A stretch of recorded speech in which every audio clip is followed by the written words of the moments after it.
Before we get into this video, there's an internship guide and a video made by one of the members of Gradly. That will be linked below, so go check it out. It's a really good guide if you are planning to come to the US and if you are looking for internships, which you will be, so it'll be really useful for you.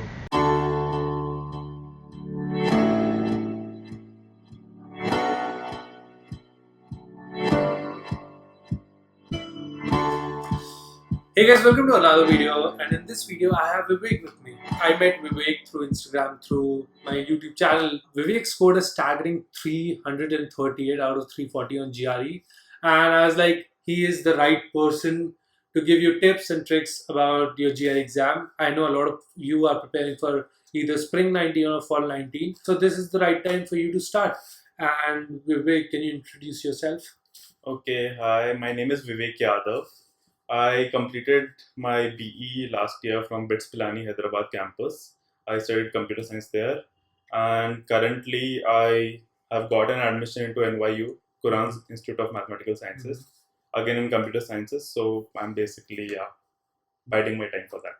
And also, he's from BITS Hyderabad, so he's the fourth person from BITS Pilani as such. Yeah, from BITS Pilani in whole.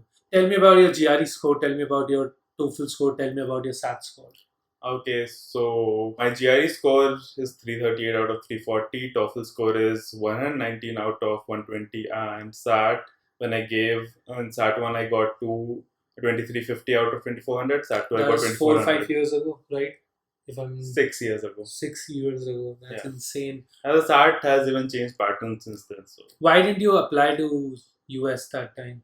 Even though scoring at that time, SAT was kind of my backup in case I didn't get anything. Okay. Because as we all know, doing bachelor's in US is expensive. Is shit expensive, and you have to pay for 4 years. And I was pretty sure I wanted to do masters, so it would have been 6 years for me, because I knew that I wanted to pursue masters from early, so it would have been 6 years. You knew it from that time? Yeah, because my father is in academia. Okay. So I've been kind of influenced by him, even though I tried to. Okay, let's start with let's start with how you prepared for Quant. Okay, so for my preparation for Quant, what I would suggest anyone does if they have not booked a date for GRE, first of all, book a date for GRE. Because if you have a deadline, you start preparing. Otherwise, you'll just waste your time. Yeah. The second thing is, once you have booked your date, you can buy the ETS official book, or you can just go online and you'll find these free Power Prep. I think that's called Power Prep, right? Yep. Yeah, the Power Prep tests online. And yeah, just to clarify everything he's going to say, every resource he's going to say will be linked in the description, and also he has made a guide which will be linked in the description. You can check that out. He has mentioned every point there as well. Okay, so you get the Power Prep software. It has 2 free tests, and you give one of them at the beginning, just to know where you stand at and what your weaknesses are. So basically, while preparing for GRE is also about improving your strengths, it's more about improving your weaknesses, because while you'll not make a lot of mistakes, as the exam is very easy, in your strength you won't make a lot of mistakes, but your weaknesses are what will pull you down eventually. Yeah, so just give a mock test before preparing, before doing anything, so that you know how much you have to prepare. Yeah. I scored like 290 in my first mock test, so I knew exactly how much I have to prepare and how much I have to put in efforts before giving the actual test. And one more thing, once you have given the mock test, just don't take the score. Analyze each and every question. You will get to know which specific topics you are weak in. Don't be like, I'm weak in Quant in general. You might be preparing for the wrong thing in Quant in the end. So find out what you are weak in Quant. Are you weak in algebra? Are you weak in geometry? And one more big thing that is a problem with most people is that they are not able to keep up with the pace of the exam. There are a lot of sections which come, and they are very fast paced. Like, you have to do a lot of questions in a small amount of time. So with practice, you get used to the pace of the exam, and you don't miss out on questions. Like, you might not know the answer to all the questions, but you will not skip a few questions because you ran out of time. Okay. I agree to that. So, like, tell me, what resources did you use for Quant? Okay, so for Quant, there's this Manhattan 5 pound. Yeah, 5 pound. LB. Yeah. And the other Manhattan guides are also available online and all. I think I've given a link to Yeah. To the free one. the free one. The free Free one. Yeah, that'll be linked down below as well. Yeah, so those are there. And first and foremost, it's about 40 or 50 pages. I don't exactly remember. It has been a long time since I read that book. The ETS official guide. Mhm. It has a few pages of quant theory. I think I remember the page number as well. It's like around 210 or something. Okay, I thought it was 40, 50. Okay. So, No, like the page number of okay, in where it that starts, book. where it Yeah. starts, okay. So go through the entire thing before even attempting to do questions from the 5LB book, or like, first give the mock test of obviously, Mhm. then go through that book, read the whatever amount of pages are there, and how that helps is, like, most of us are giving GRE 4 or 5 years after, or 3 years at least after we have been in touch with those topics in geometry, algebra, and all. Yeah. And that helps refresh all the Memories. memories and all the Concepts. Yeah, concepts. All the basic concepts. Yeah. So you probably did all of this stuff. Like, if you look at Quant at the first moment, it'll look really easy. But it's not about how easy is the problem. You can definitely solve the problem, but it's about how you manage your time during the test. Because it's like 20 questions in 30 minutes. 35 minutes. So it's 20 questions, 35 minutes.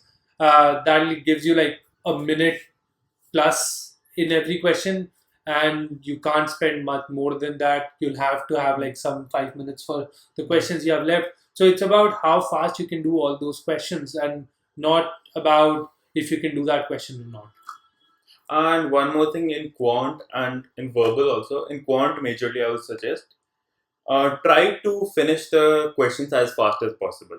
You might make mistakes while doing that, but if you finish the 20 questions in, say, 25 minutes, you have 10 minutes to go through, not revise the questions, to redo all the questions like that. Like, if you're revising the questions, you might miss out what mistakes you made, but if you redo the question, you will be doing it very fast because you have already solved it like just 10-15 minutes ago, and you will like, you can pick out what mistakes you have made.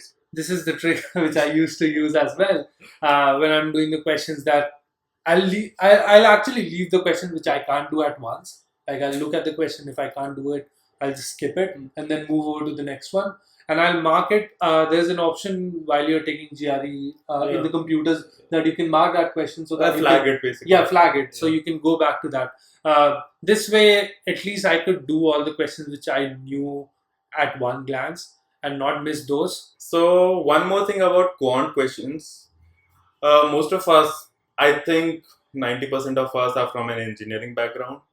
We have done very hard math, and we basically tend to complicate things when a question is given to us, and GRE is not at all complicated. That's such a good point, dude. That's such a good point that this happens to us. Like, we think so, we know so much that makes us think so much, and we mess up a really, really easy question where we don't even have to think at all.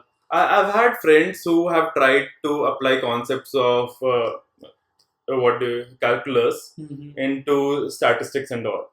कि slope निकालेंगे इसका, like we'll get the slope of the graph or something to find out how much change is happening and all. While all you have to do is take a pencil, mark this point on the graph, the other point of the graph, just subtract and you get the answer. It's that easy. So even when I was preparing, quite a few of my friends who were also giving GRE with me, what they used to do, they used to start applying hard concepts and all I used to tell to them is, like, think like an idiot, you'll get the answer very quickly. True. That's true. So Manhattan 5LB is like the topmost book. Yeah. I also recommended it before. Even Shoaib recommended it before. The next one would be ETS Official Guide. Yeah, where- that is a must. Like you can't miss out on the ETS official guide. You have to buy it. Yeah, so there's two books, ETS Official Guide, and there's a ETS Verbal Questions as well. There's I didn't another read one. that one. Yeah, so it's up to you if you would like to buy, but you can always get like a PDF version of Yeah. it as well. You just have to look for it. Please don't ask me. I can't send you. That'll be illegal, and this is a proper evidence of me saying that. Yeah. So you can find that. Just have a PDF. Even Manhattan 5LB has PDFs sharing, getting around here and there. You can check that out. One more thing I would like to bring up here is that don't go towards that I should do Manhattan as well, Princeton as well, Magoosh as well, Yeah. this as well, that as well. You'll just be wasting your time. Exactly. So focus on, because the concepts are so simple. The concepts are like 10th, 11th grade problems, not even 11th grade. Even 10th easier. problem. Yeah. So it's just that you have to focus on one book, finish that book, see where you are weak and see where you're strong. The strong part, just keep it aside, just revise it once before you're going to the exam, and just focus on the weak points, and I think you'll be good to go. And one final thing before I forget this, read the question very well. They have the question might be a bit complicated sometimes. They might be asking something else, and if you just give it a cursory glance, you will miss what the question is asking, and you will answer a completely different thing, which also will have an answer in the options given. So read the question very carefully. If you're used to just quickly going through questions, read the question twice. True. Just read it once correctly. Like that's important.